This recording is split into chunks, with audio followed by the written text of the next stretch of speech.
Resulta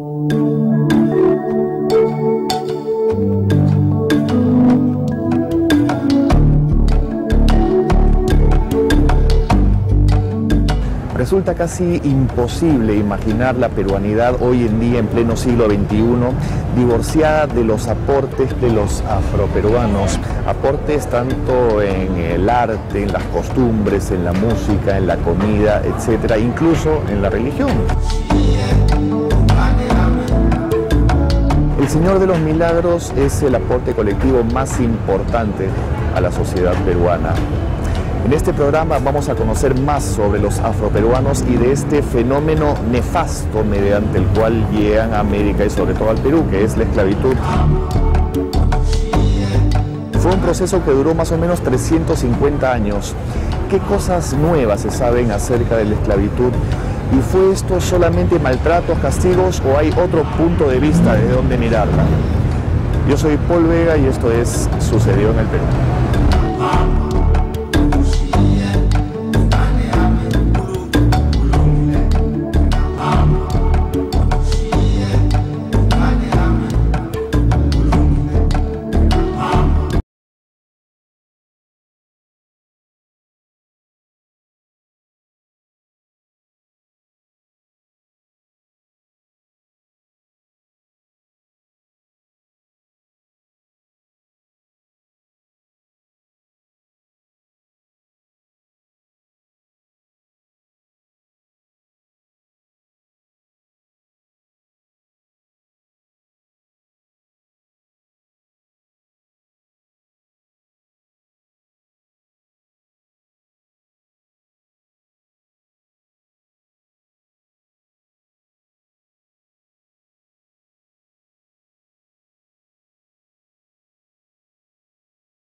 En los 350 años de esclavitud negra en América, casi 15 millones de personas fueron arrancadas del África para ser transportadas a algún lugar de las Américas.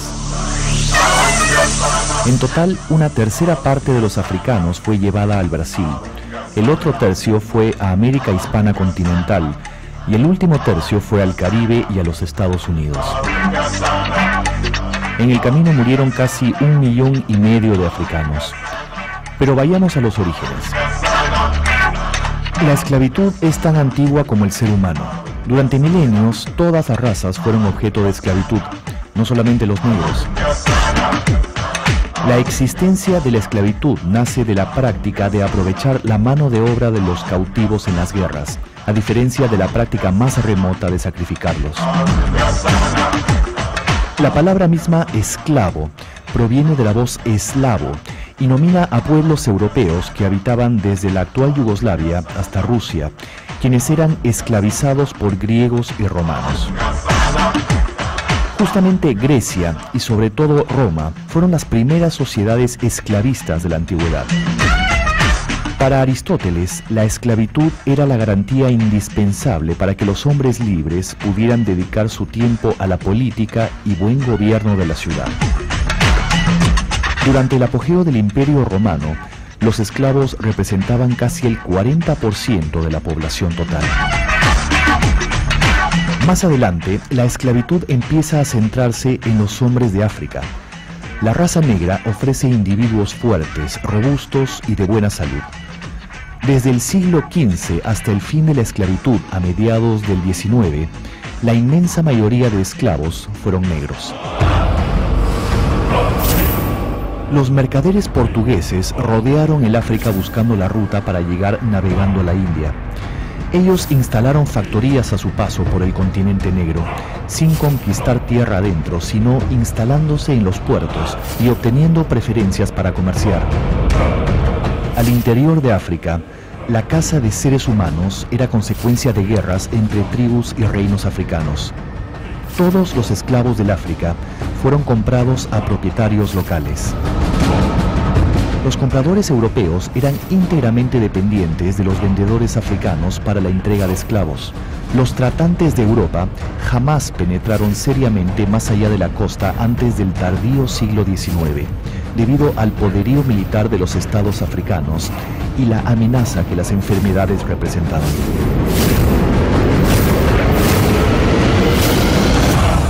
Hay que desterrar un mito. Se dice de que los europeos esclavizaron a los negros. Bueno, esto es cierto, pero en el África hubo luchas tribales, hubo luchas regionales. Entonces los prisioneros eran muchas veces vendidos.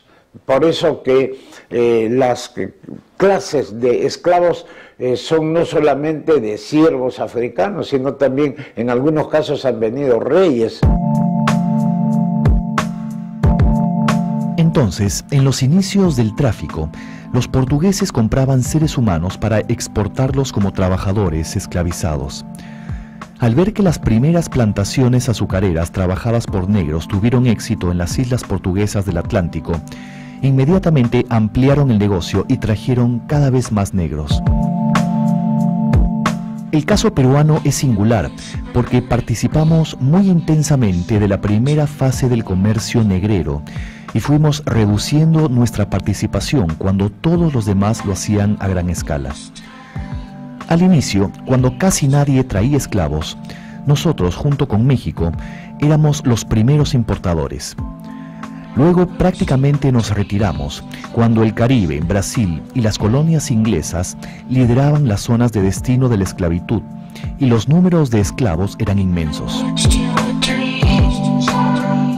Así, nuestros negros tienen no menos de 300 y hasta 500 años en el país. Por ello están tan mezclados y han tenido largo tiempo para influir sobre la cultura nacional.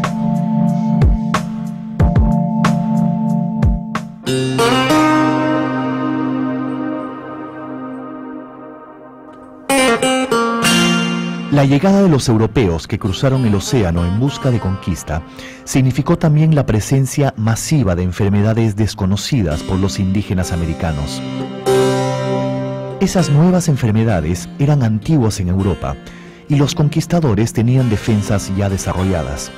Los indios carecían de ellas y a consecuencia de enfermedades como gripe y viruela, la muerte se apoderó del continente joven. Las cifras que se conocen para el caso peruano son catastróficas, pues indican que en 100 años solo sobrevivió 1 de cada 25 indios. Así, después de la tragedia de los conquistadores, el Nuevo Mundo quedó casi vacío. No había mano de obra, toda se moría a causa de las epidemias. Entonces se volvió cada vez más interesante poblar América con mano de obra negra proveniente del África.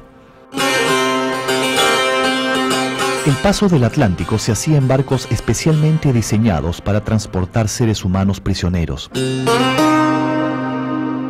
Al comienzo hubo una fuerte mortandad que alcanzó el 20% de los esclavos, pero esta se fue reduciendo progresivamente. Al final, los fallecidos solo llegaban al 5%. Los barcos salían de Sevilla y iban con una licencia. Entonces un barco tenía un tonelaje determinado. Por ejemplo, había barcos de 100, de 200 toneladas y en las transacciones una tonelada era igual a un esclavo. Esto significa de que un barco de 100, de 200 toneladas solo podía cargar 100 o 200 negros. Esto era en la formalidad. Ellos salían con esa licencia y llegaban a los puertos africanos. En África, ellos lo que hacían era entregar las licencias y les daban la cantidad de negros. Pero allí ya había unas transacciones irregulares. Ellos cargaban más de la cantidad que les señalaba la licencia. Si la licencia decía 100, ellos podían cargar 200. Salían con ese barco y en alta mar cambiaban por otro barco que podía resistir el peso de la travesía.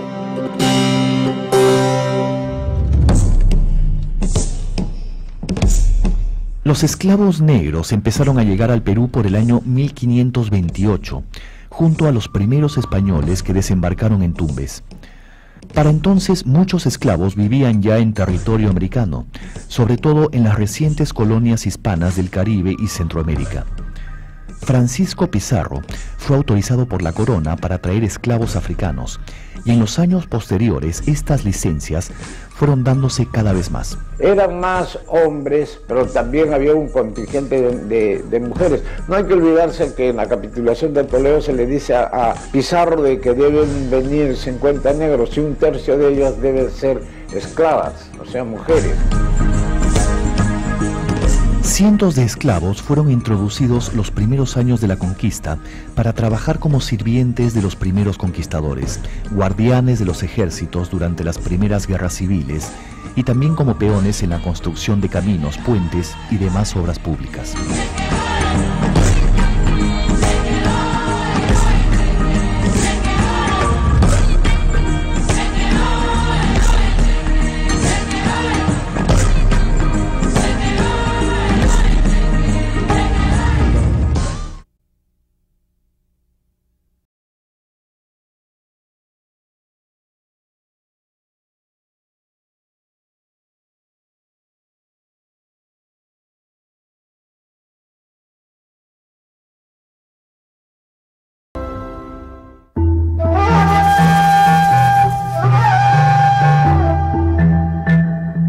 Con la riqueza de la conquista, los españoles se convirtieron en los primeros europeos que contaban con el capital necesario para importar esclavos.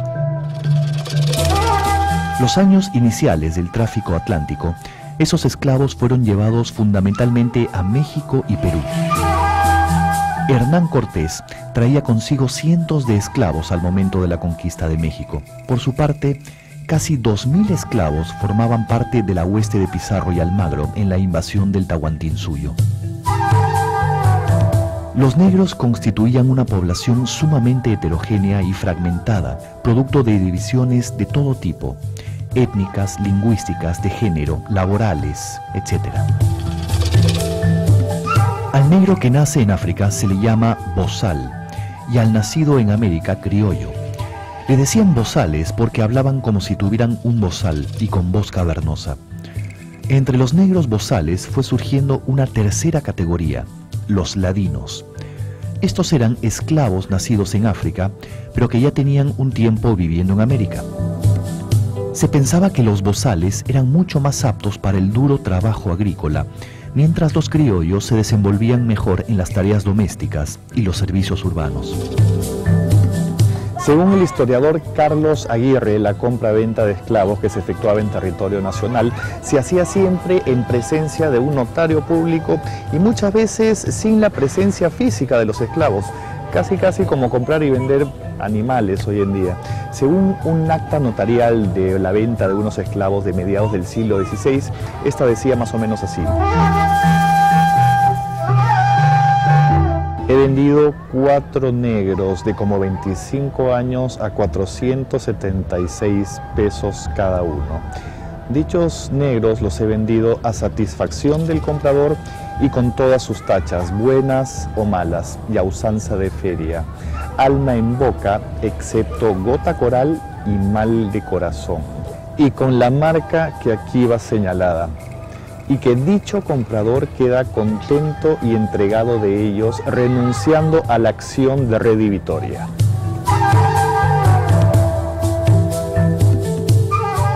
A los defectos físicos o mentales que pudiera tener un esclavo se les llamaba tachas. Por eso se decía que cuando un esclavo era vendido con todas sus tachas, quiere decir que el comprador asumía todos los riesgos, todas las enfermedades o todos los males que pudiera tener ese esclavo sin ningún derecho a ejecutar la redivitoria, que era la anulación de la venta y la devolución del dinero. A la expresión alma en boca, esto se refiere que el esclavo estaba en pleno uso de sus facultades. La expresión costal de huesos designaba a un esclavo que podría tener alguna enfermedad no conocida de la cual el vendedor no se hacía responsable. Y también se habla de marcas, y es que en esta época los esclavos eran marcados, como se hace hoy en día con el ganado.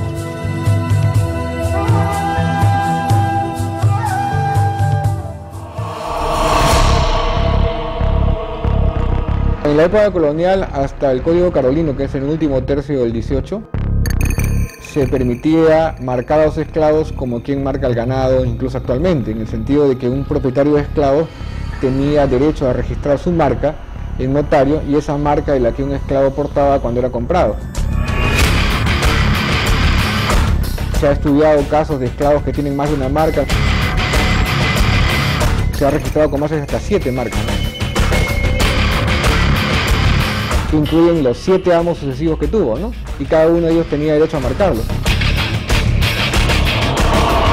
Eso se determina por abolir a finales del 18, justamente en el marco de un pensamiento ilustrado que pretende humanizar el trato a los esclavos y en general grupos sociales, pero fue una práctica continuada durante casi todo el periodo colonial, ¿no?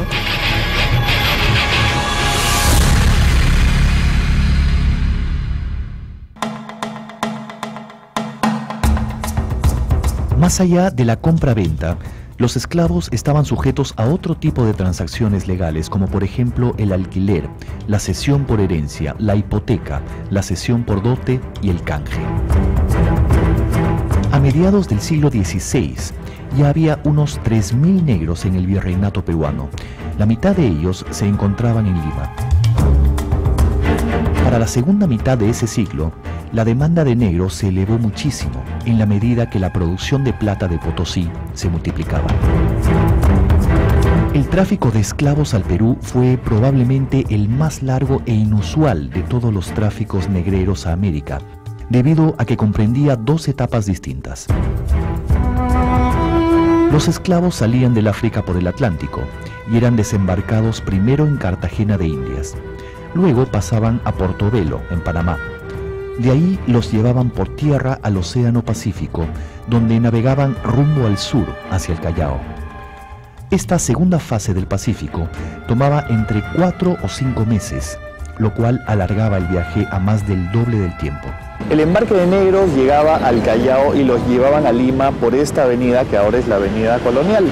Iban todos en fila, maniatados, y cargaban un gran tronco sobre el hombro. Y además estaban atados al tronco por medio de un collar. Justamente de esta época viene la expresión andar en collera.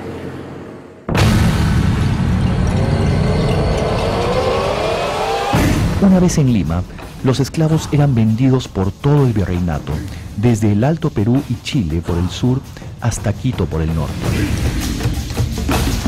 Al inicio poblaron áreas urbanas, pero luego se asentaron también en las zonas rurales.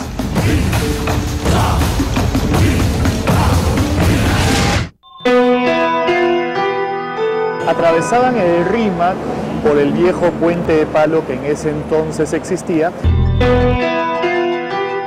y los encerraban en los corralones que estaban aquí en Malambo según su procedencia, según su casta. Por eso en ese entonces en el Rímac se hablaba de calle de los Congos, calle de los Minas, calle de los Yafras, calle de los Terranovos, en fin, son nombres que ya se han perdido con el tiempo. Había perros cuidando cada corralón para evitar que los negros se escapen y luego se los vendía en atención a muchas cosas, sexo, edad, biotipo, etc. Malambo es lo que ahora se conoce como el Jirón Francisco Pizarro. Todo eso era un barrio de esclavos y era una especie de galpones, ¿no? Donde vivían hasta que se los vendía a ellos.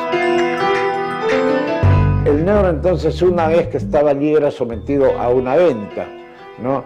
Se les miraba los dientes, se les medía por cuartas. Un negro de 7 cuartas era un negro alto, un negro que pasaba los 600 a 800 pesos, ¿no? Era de mayor valor.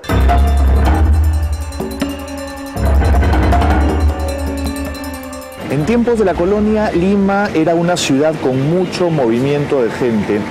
Los negros, esclavos y libres compartían los espacios residenciales de la ciudad. Hacia 1700, Lima era una ciudad predominantemente negra. Los negros se habían dispersado por toda la ciudad, pero a pesar de esta dispersión había algunos sitios donde se reunían y solían vivir. A estos sitios se les llamaba barrios negros. La parroquia de San Lázaro, aquí en el Rímac, que incluía la famosa calle Malambo, es un buen ejemplo de residencia de negros esclavos y libres.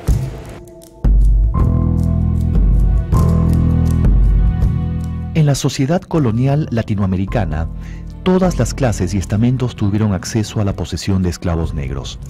No solamente los españoles y criollos, se halla también que poseían esclavos algunos indios curacas y hasta se encuentra negros libertos que después de obtener su libertad compraban a sus propios esclavos para ponerlos a trabajar. Tener esclavos era un signo de estatus. Según las leyes de la época, en el virreinato, los esclavos pertenecían a la jerarquía más baja, tanto racial, social y económica. Se les prohibió una serie de derechos y privilegios que estaban reservados solamente para la gente de origen europeo. Por ejemplo, en 1537, el Cabildo de Lima les prohibió usar cualquier prenda de oro o de seda. Y más adelante también se les prohibió tomar vino o chicha, andar a caballo, reunirse en grupo. E incluso se les prohibió ser enterrados en ataúdes.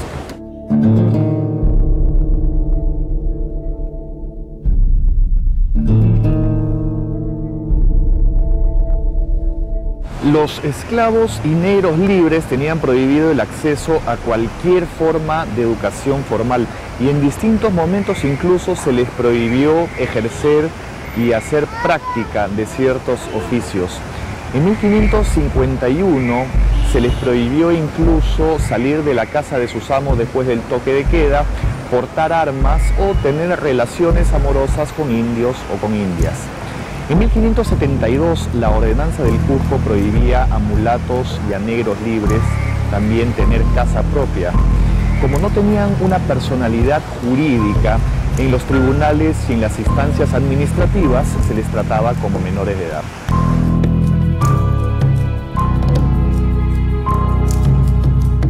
Podemos hablar de dos tipos de esclavitud, la esclavitud urbana y la rural. La mayor parte de los esclavos fue empleada en labores agrícolas. Las famosas plantaciones azucareras fueron un fenómeno masivo básicamente en el Caribe y en el Brasil. Pero también hubo en la costa peruana numerosas plantaciones modernas y eficientes, cuya producción estaba dirigida al mercado internacional. El motor de estas haciendas fue la mano de obra esclava.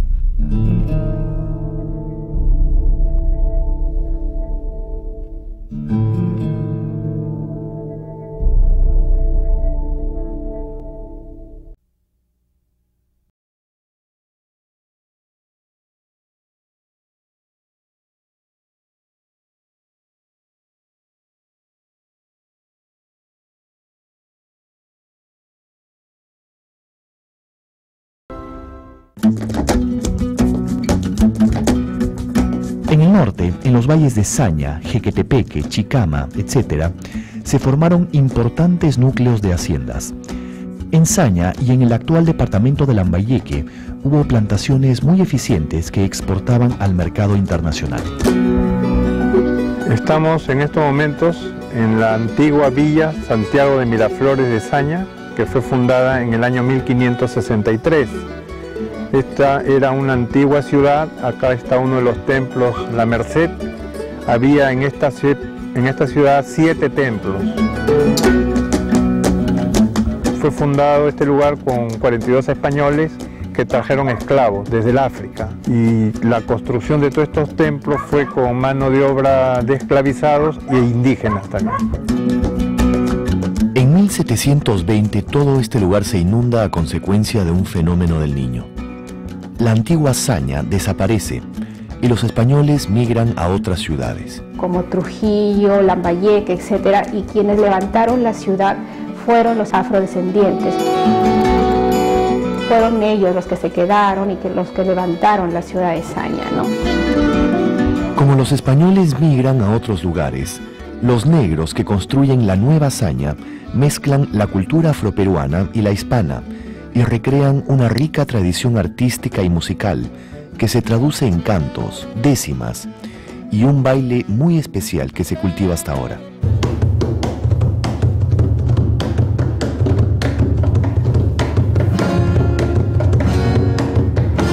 Y dentro de toda esa multiplicidad de expresiones artísticas hay una que se llamaba baile tierra, que comprende música, canto y danza.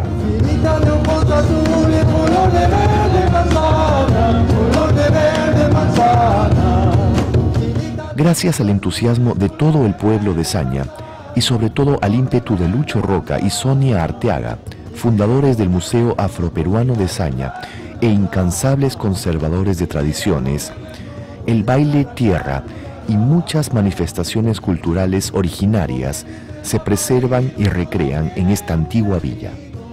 Acá en Saña existe la tradición del Cerro La Horca, que queda cerca, en donde ajusticiaban a los esclavos, y también por la tradición oral se conoce los castigos que sufrían.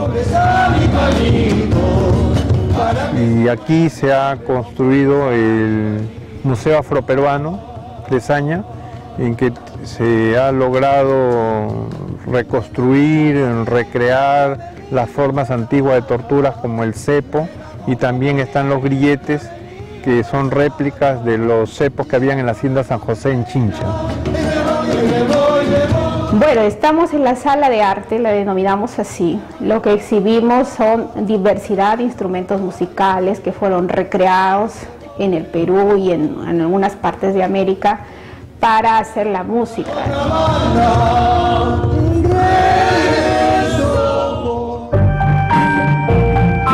En Lima, las haciendas generalmente eran más pequeñas y trabajadas por familias criollas que poseían unos cuantos esclavos. Aunque también en la capital, las instituciones religiosas poseían gran número de esclavos en el campo y trabajaban sus propiedades con mucha eficiencia económica. Los jesuitas eran grandes propietarios de haciendas trabajadas por esclavos. Llegaron a poseerlos por miles repartidos entre sus numerosas haciendas. Ellos fueron los más grandes propietarios de esclavos en el Perú colonial.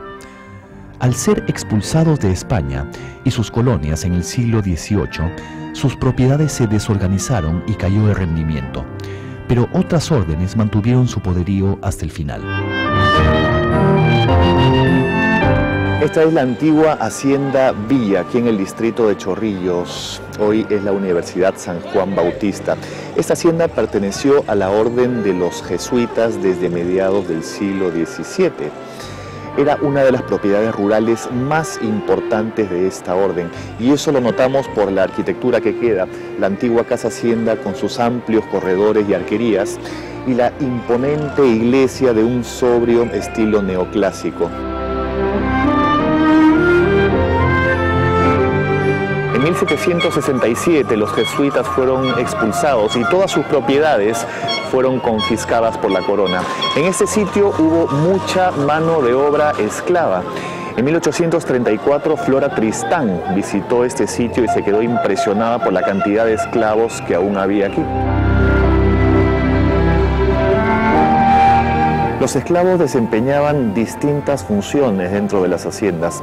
Si bien la mayoría de ellos hombres y algunas mujeres también trabajaban en los campos de cultivo, había otras tareas como por ejemplo el cuidado del ganado, limpieza, carpintería, venta de productos, transporte y el servicio doméstico aquí en la casa hacienda.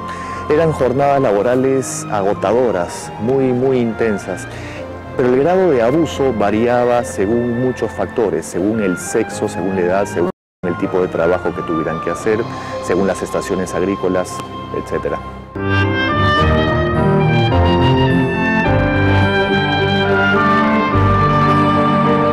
Los esclavos de las haciendas vivían generalmente en modestos ranchos que quedaban en los linderos de la hacienda misma, o en el caso de haciendas más grandes, en galpones. ¿Y qué cosa eran los galpones? Bueno, eran unas construcciones muy elementales de habitaciones sucesivas, generalmente de paredes muy altas para evitar probables fugas. Cada habitación de galpón alojaba a una familia de esclavos o a un grupo de esclavos solteros, separados según su sexo.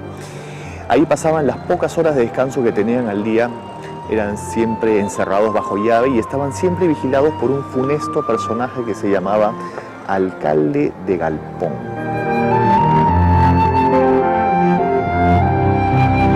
Algunos hacendados les daban a los esclavos pequeños lotes de terreno dentro de las haciendas. Estos terrenos eran conocidos como chacras de esclavos. Ahí estos podían cultivar frutas, verduras, hortalizas o criar algunos animales como aves, chanchos e incluso a veces hasta caballos. Todo esto les permitía mejorar su alimentación, ganar algún dinero con el cual después podían comprar su libertad y en general mejorar sus condiciones de vida.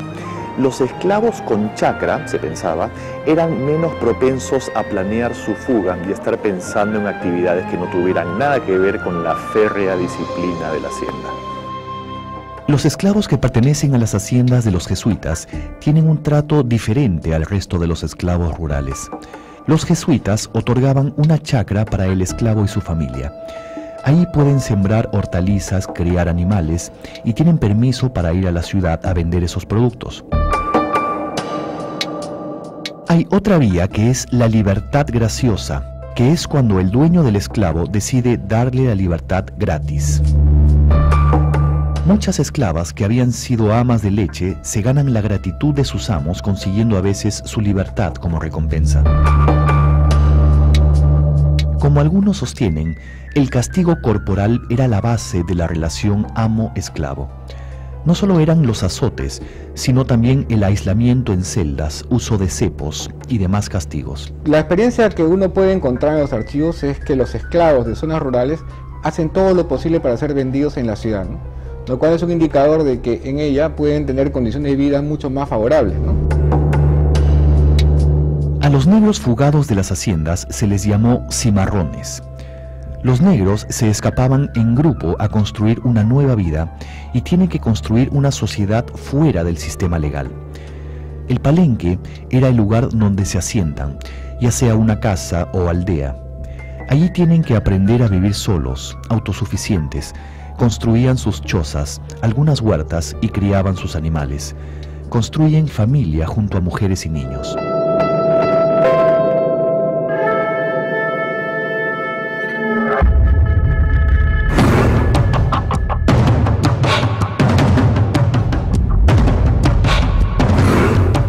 Al esclavo que se escapaba del poder del amo se le castigaba con 100 azotes. Si la ausencia duraba 10 días, se le amputaba un pie y si duraba 20 días, el esclavo debería ser ahorcado. También había recompensas para los que capturaran cimarrones vivos o muertos. Bastaba con mostrar la cabeza del negro. Y para los que se escapaban en toques de queda, en la hora del toque de queda, también había sanciones. 100 azotes la primera vez, castración la segunda vez y la tercera vez el destierro. Había también una forma de castigo conocida como la enmeladura. Consistía en atar al esclavo y embadurnarlo con una miel que atraía a las moscas. En las ciudades hubo un segundo tipo de esclavitud muy distinta a la imagen clásica inspirada en el mundo rural. Muchos propietarios compraban esclavos para ponerlos a trabajar en múltiples oficios. Los negros tenían habilidades y alcanzaron figuración en una serie de importantes empleos urbanos.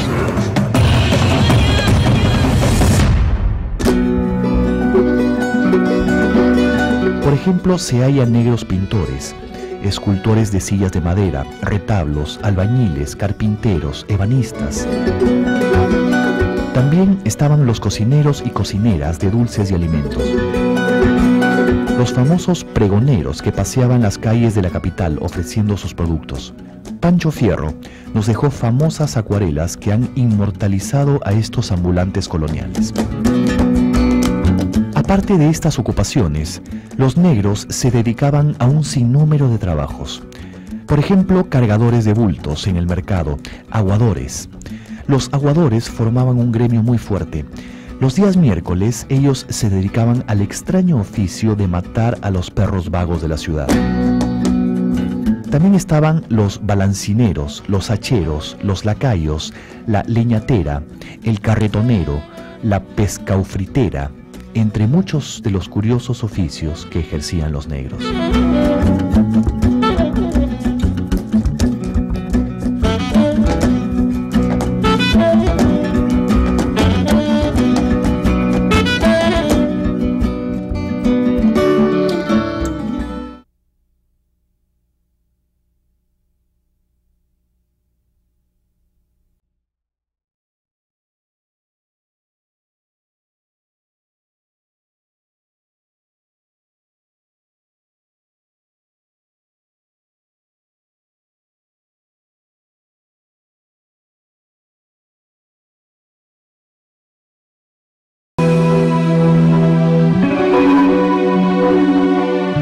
Existían varios caminos para lograr la libertad. Uno podía ser la autocompra. No todos los esclavos podían ahorrar, solo los jornaleros. Ellos, como su nombre lo dice, ganan un jornal y le pagan al amo una parte, y la otra es para que ellos vivan. Los jornaleros tienen una vida más cercana a la semilibertad, ya que tienen una familia, disponen de una casa, ven al amo solo para pagarle el jornal. Pero no todos acceden a eso. Está el esclavo doméstico que no accede al dinero. Como ya hemos visto, en la colonia los esclavos tenían el mismo valor que tenía un objeto, es decir, eran un bien. Y uno los podía usar como empleados o también mandarlos a trabajar en otros lados y cobrar por este trabajo. A estos se les llamaba esclavos jornaleros, es decir, el propietario lo compraba, lo mandaba a trabajar a la calle y el esclavo tenía que reportarle al propietario un ingreso diario o mensual según el trato al que llegaran.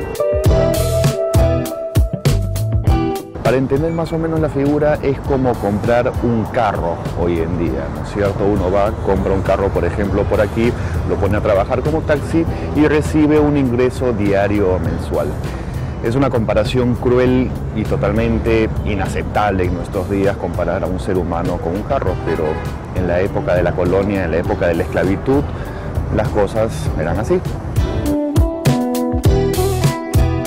El sistema jornal abre posibilidades a favor del esclavo jornalero, pero también le crea una tensión diaria, ¿no? Porque para empezar, no todos los días hay trabajo en Lima. Tienes esclavos desesperados buscando jornal, recorriendo toda la ciudad, dando vueltas. Entonces de ahí viene esa percepción de los viajeros, de los funcionarios que dicen que hay muchos vagos en Lima. Y no son vagos, están buscando el jornal.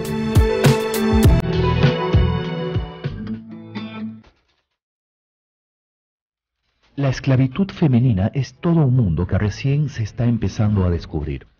Y lo que sabemos ahora es que no fue solamente un fenómeno vertical de amo-esclava, sino que se dieron cantidad de relaciones de conveniencia, sometimiento, cálculo, etc. La esclavitud es una institución que también rebaja a estos seres humanos a una condición inferior. Entonces, en el cuerpo de una mujer esclava tienes concentradas las tres cosas. Es mujer, es esclava y es negra, ¿no? Entonces, lo que tienes es la concentración de tres defectos, más que cualidades son defectos. ¿Yes? Sin embargo, en la vida cotidiana, las esclavas terminaban jugando con estos estereotipos, ¿no? Estos miedos o estos deseos secretos que tienen los hombres, ¿no? Entonces terminan jugando con eso a favor propio, ¿no?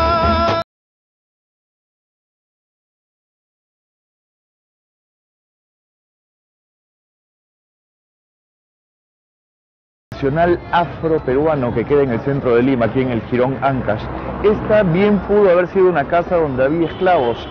Lo primero que se encontraban al entrar en estas casonas era un patio donde se dejaba el caballo, luego en la parte de atrás estaban los salones y el comedor, y más atrás aún estaba el lugar de la servidumbre y de los esclavos.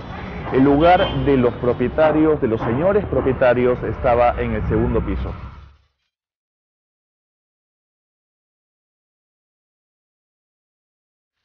Imaginando el lugar de cada quien en la casa y las relaciones interpersonales entre amos, servidumbre y esclavos, quizás este sea un buen lugar para hablar de esclavitud femenina.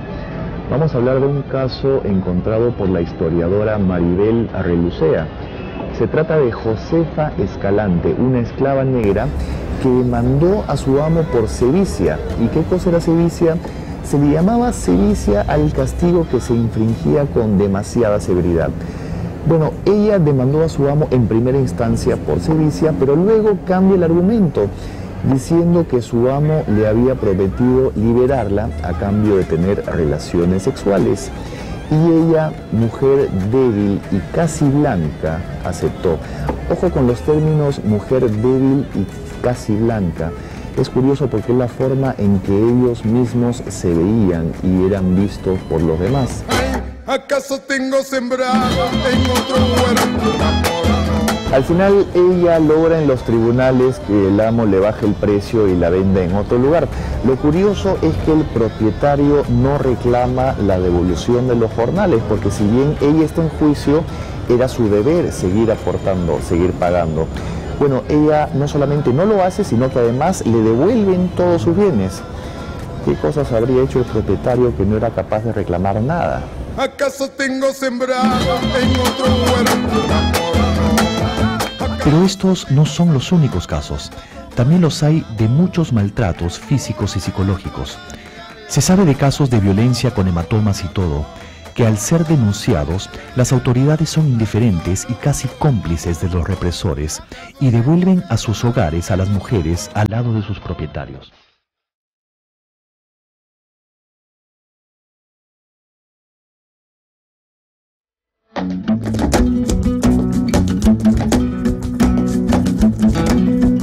El ama de leche es un caso interesante.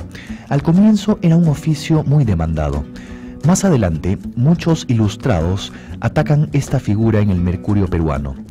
Se dice que el ama de leche es la que genera malos hábitos en los hijos de la élite. Los viajeros muchas veces dicen que ellas adulan a los amos y se convierten en las manipuladoras de la casa. Ellas al final mandan sobre los niños y los niños mandan sobre los padres. Las amas de leche son vistas de manera ambigua, ¿no? Por un lado era la costumbre extendida. Los mismos médicos recomendaban que para evitar que un niño sea débil, ¿no?, que tome leche de negra. Y por el otro lado empiezan los ilustrados a decir no, porque con la leche se transmite lo primitivo, lo salvaje, ¿no? En la colonia, el fenómeno de las panaderías resulta un caso terrible. Era frecuente relacionar estos centros de producción con lugares de castigo y sometimiento para los esclavos peligrosos.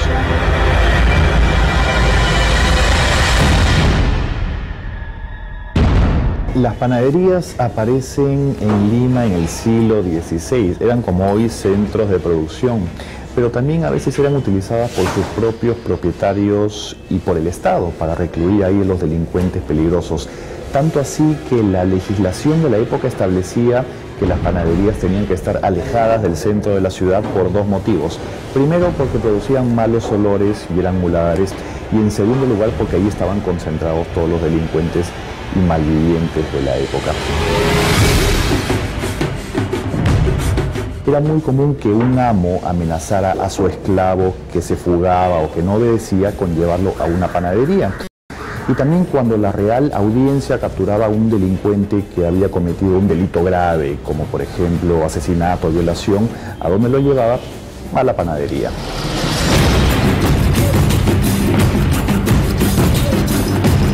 En la panadería trabajaban especialmente los peores delincuentes y estaban engrillados, tenían cadenas en los pies, sometidos a un capataz y a varios tipos que estaban ahí controlándolos todo el tiempo, milímetro a milímetro.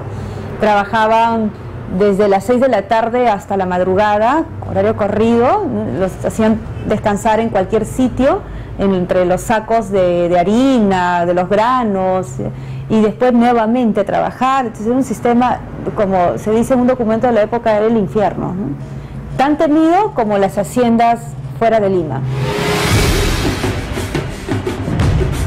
Cuando los esclavos compraban su libertad o eran liberados por el amo, debían portar siempre una boleta que certificara este hecho, ya que muchas veces pasaba que eran capturados en la calle y si no tenían cómo probar que eran libres, eran castigados severamente. Era algo así como llevar el DNI hoy en día. Si el esclavo no tenía su boleta, estaba en problemas.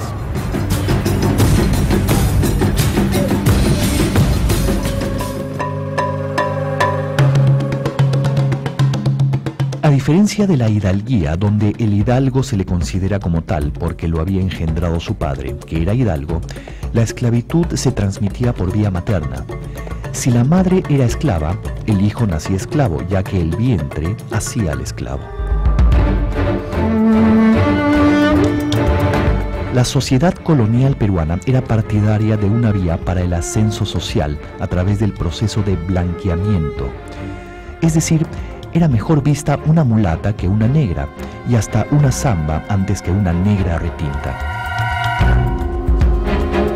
Este prejuicio estimuló el mestizaje, y ya para el siglo XVIII estaba creciendo en forma significativa una población que los españoles llamaban castas, entre quienes era muy frecuente la presencia de mestizos de base racial negra.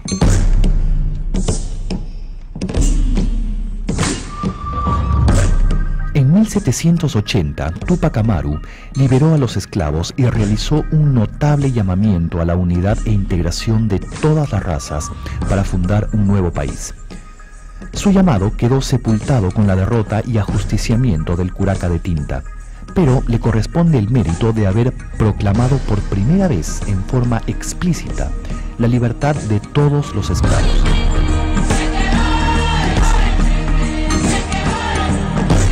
Eran momentos cuando muy pocos en el mundo habían pensado en esta posibilidad, puesto que las campañas abolicionistas europeas son bastante posteriores. Recién en 1820, España firma un tratado donde ponía fin al tráfico de esclavos negros en sus territorios. En el Perú, ese tratado sería refrendado por San Martín en 1821. Además, lo que San Martín hace al llegar a territorio peruano es otorgar la libertad de vientres.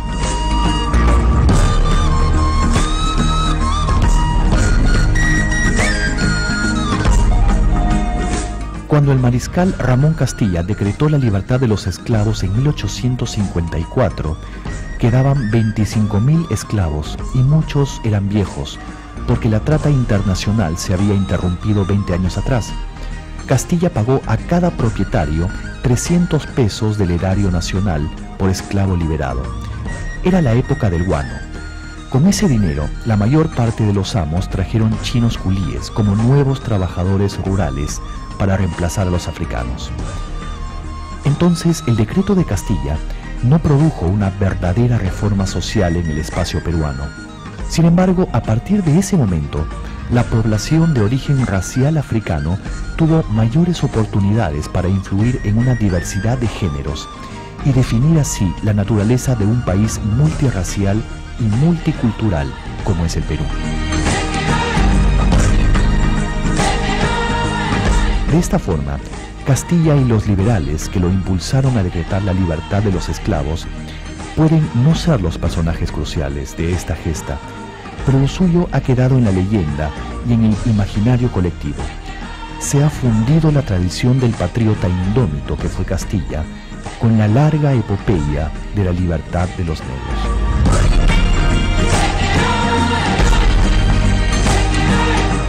Hablar de los negros en el Perú nos tomaría probablemente muchísimos programas. En este hemos hablado solamente de la etapa de la esclavitud, pero podríamos haber mencionado también a San Martín de Porres, los bailes, las costumbres, en fin, un larguísimo etcétera. La esclavitud fue un proceso nefasto y terrible, y cómo lo pagaron los negros con una larguísima tradición artística y cultural. Nos vemos en la próxima. Chao.